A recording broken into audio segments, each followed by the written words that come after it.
আর এই তিনি কি সুবিবেচক, মা সীতামাকে পেয়েছেন, সীতামায়ের সাথে যে আলোচনা হচ্ছে সেখানে দেখা শোনার পর মা জননী তাকে বলছেন যে তুমি শীঘ্র গিয়ে তাকে বলো আমাকে যেন সে নিয়ে যায়, 1 মাস সময় আছে, রাবণ সময় দিয়েছে। বলে আমি তোমাকে এক্ষুনি নিয়ে চলে যাব, তুমি আমার কাঁধে ওঠো। বলে আমি পরপুরুষের স্পর্শ করি না, সহ্যও করি না, কিন্তু আমি তখন অবশ ছিলাম, আমি তখন নিজের অধীনে ছিলাম না, তখন রাবণ আমাকে নিয়ে এসেছে, সেটা অন্য কথা। এখন আমি সজ্ঞানে তো আর কাউকে স্পর্শ করতে পারি না বাবা, তুমি তাকে গিয়ে বলো, তার অপযশ হবে, এসে এখান থেকে নিয়ে যাও। সে অদ্ভুত সব বর্ণনা সীতার এবং হনুমানের। হনুমান মাথা নত করে বলছেন যে ঠিক আছে মা, আমি বুঝলাম যে আপনি এই জন্যই শ্রীরামচন্দ্র জীবিতা, আপনি সেই জন্যই সীতা, সেই জন্যই আপনি আমার নমস্যা, আমার মা।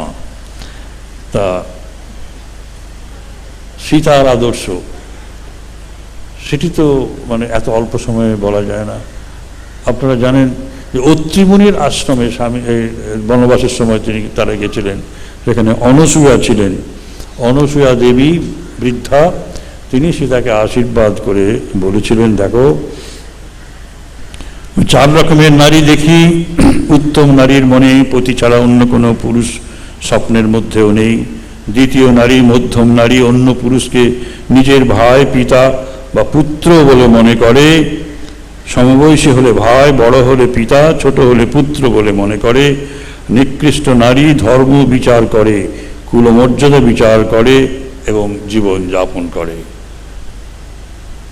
দেখুন, নিকৃষ্ট নারী তাকেই বলছে যিনি ধর্ম বিচার করে চলেন, কুলমর্যাদা বিচার করে জীবন ধারণ করেন। আমরা তো একই উত্তম বলে মনে করি, কিন্তু তা নয়। বলছেন অধম নারী স্বামীর সঙ্গে ছলনা করে এবং এই অধম নারী পরবর্তী জন্মে যৌবনে বিধবা হয়। প্রসঙ্গ শেষ করে অনসূয়া বললেন, শোনো সীতা, তোমার নাম স্মরণ করে, তোমাকে আদর্শ মনে করে